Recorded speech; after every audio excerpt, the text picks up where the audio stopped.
সৃষ্টিকর্তা বলেন, কে বলেন? সৃষ্টিকর্তা। এটা not, it is not a simple matter or simple word. সৃষ্টিকর্তা বলতেছে, বুঝেন কি বলতেছে দেখেন। সৃষ্টিকর্তা বলতেছে যে ভালো দ্বারা মন্দকে প্রতিহত করতে হবে। অর্থাৎ তুমি থাকবা ন্যায়ের পক্ষে, আদর্শের পক্ষে থেকে তুমি অন্যায়ের বিরোধিতা করবা, অন্যায়ের প্রতিবাদ করবা। কার কথা? স্বয়ং সৃষ্টিকর্তার কথা, কোরআনের কথা, আল্লাহর কথা, নবী রাসূলের কথা। কোথায় পাইছেন এটা?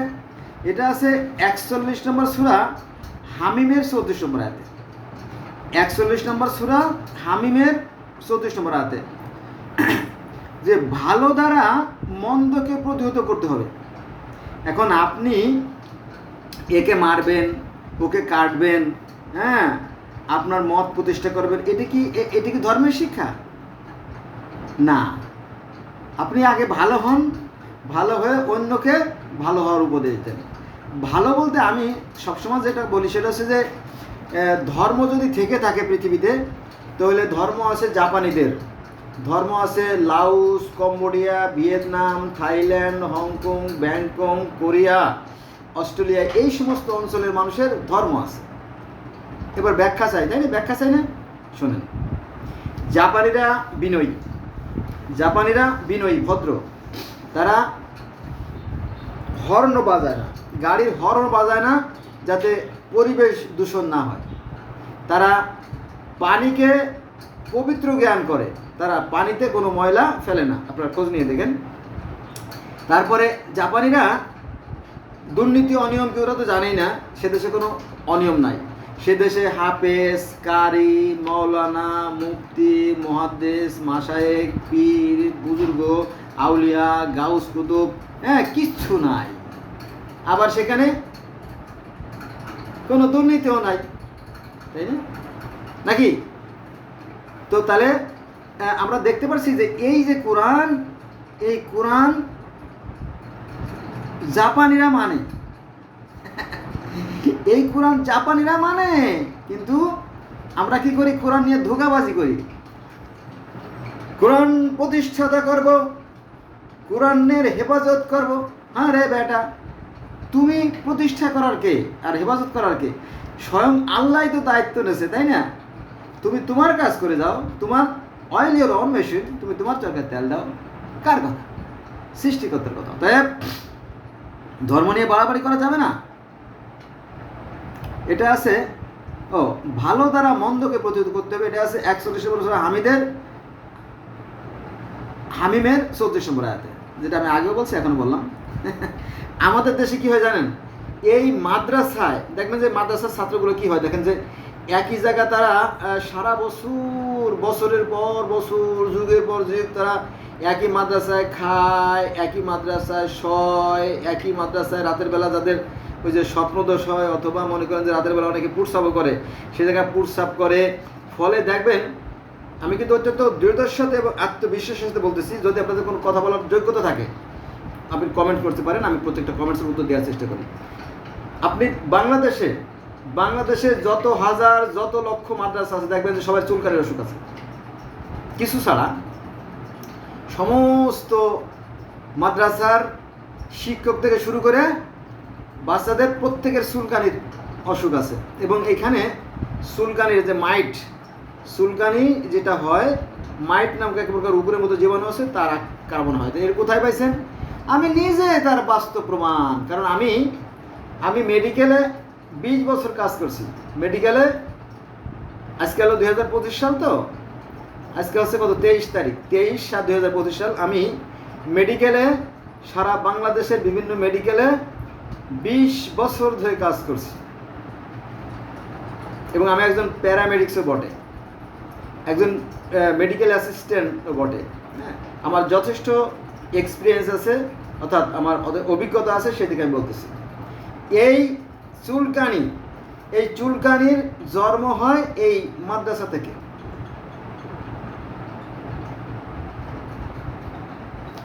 আগেই বলেছি, কিন্তু একই জায়গা তারা খায়, একই জায়গা তারা শয়, একই জায়গা খাওয়ার পরে কিছু ঝোল পড়ে, কিছু ভাত আটেলি পড়ে, সেগুলো পচে পোকা তৈরি হয়।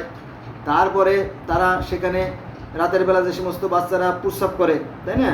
তো বিশাল মাদ্রাসার যে এরা রোজ রোজ তো ধোয়া সময় মাদ্রাসা ধোয়া যায় না, তো মাঝে মাঝে তো পরিষ্কার করে, সেটা জানি। তো সেখানে আপনার প্রস্রাব করে, আবার এত বিছনা না যে প্রতিদিন ধুয়ে ফেলালাম, তাই না? যে সমস্ত পোলাপানদের স্বপ্নদোষ হয়, হ্যাঁ, ছেলে হোক আর মেয়ে হোক, তারাও সেই পরিবেশটা নষ্ট করে একই জায়গা, হ্যাঁ, 24টা ঘন্টা কাটায়। আর যেহেতু একসঙ্গে অনেক পোলাপান থাকে, ওরা দুষ্টুক্তি করতে করতে করতে দুষ্টের শিরোমণি হয়ে যায়, হ্যাঁ। যত রকমের দুষ্টুক্তি আছে, আপনার বিবিসির খবর, লন্ডনের খবর, কলকাতার খবর, চীনা রেডিও খবর, সমস্ত খবর কিন্তু তাদের মধ্যে জানা যায়, জন্য এরা খুব ট্যালেন্ট হয়। কিন্তু কি ওই যে বললাম চুলকানির কারখানা এখানে, তারপরে আপনার দেখবেন যে বলাৎকার এবং শিশু হত্যা, হ্যাঁ। এখানে শিশুরা শিশুকে হত্যা করে আমি বলবো না, যে শিক্ষকই পিঠে মেরে ফেলায়, মারিয়া তারপরে দেখা যাচ্ছে যে ঝুলে রেখে পরে বলে যে সে আত্মহত্যা করছে বা অন্য ছাত্ররা মেরে ফেলেছে। এরকম ঘটনা প্রায়ই ঘটে। কিন্তু এগুলো মাদ্রাসায় এত লেখাপড়ার কথা কে বলছে? 24 ঘন্টা এক জায়গায় থাকতে হবে, আর এত শিক্ষার কথা কে বলছে? এত শিক্ষার কথা কোথাও বলা আছে? না, এত শিক্ষা তো দরকার নাই। শিক্ষা দিয়ে কোনো কাজে আসে না। শিক্ষা মানে কি? শিক্ষার মাধ্যমে আমরা যে তিল তিল করে বিন্দু বিন্দু করে মানবিক গুণাবলী অর্জন, আমাদের চরিত্রকে দৃঢ় করি, তাই না? কিন্তু সেই চরিত্রই যদি না থাকলো, তাহলে শিক্ষার কি লাভ? নবী মুহাম্মদ সাল্লাল্লাহু আলাইহি ওয়াসাল্লাম বলছেন, মানুষের মধ্যে ওই ব্যক্তি উত্তম যার আখলাক চরিত্র ভালো। কিন্তু আমরা বাঙালি, আমাদের তো চরিত্রই নাই। এই যে গতকালকে একটা খবর দেখলাম, মানে 22/7/2025 সালে একটা খবর দেখলাম যে আমাদের গোপালগঞ্জের এক ভদ্রলোক, উনি এয়ারফোর্সের যে 3 বছরের যে আপনার 12,000 কোটি টাকা, সেই 12,000 কোটি টাকার মানে 25%, দ্যাটস মিন আপনার 25% উনি মেরে দিচ্ছে। তাহলে এই এয়ারফোর্সের উন্নতি কী হবে? সেই ভাঙ্গা হাড়ি, ওই যে আপনার মুড়ের টিনের মতো যে খড়খড়িয়ে যে বিমানগুলো আছে, এগুলো চালায়। এগুলো তো বলেন কেমন একটা লজ্জাজনক ব্যাপার। এই চোর দিয়ে কি হবে? আর এদেশে যে চোর আছে এটা তো প্রমাণিত সত্য। কারণ বঙ্গবন্ধু বলছিল যে মানুষের সোনার খনি, রূপার খনি, তামার খনি পায়, আমি পেয়েছি চোরের খনি, তাই না? তার প্রমাণ তো জানেন যে কম্বল আনছিল, সে কম্বল চুরি হয়ে গেছিল, বঙ্গবন্ধু নিজেই কম্বল পায় নাই।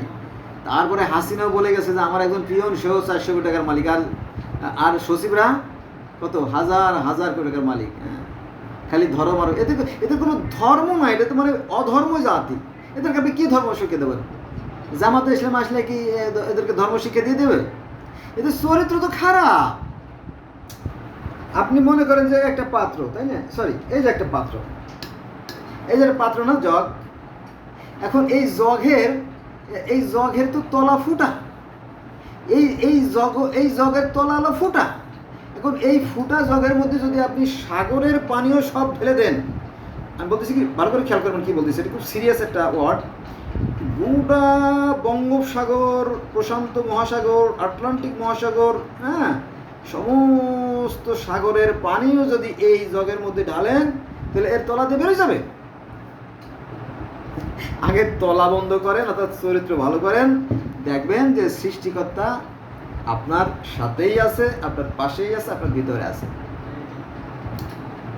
বন্ধুরা, আমি তো আসলে এলোমেলো কথা বলি, আমি বুঝি, আমি তো আসলে ভাবে সাজাই গুছে কথা বলি না, বা লিখেও বলি না, হুটহাট করে কথা বলি। এই জন্য কথাগুলো হয়তো আপনাদের কাছে কেমন লাগে আমি জানি না, হয়তো বিরক্ত লাগতে পারে। কি বলতে গেছিলাম, ভুলে গেছি আর কি।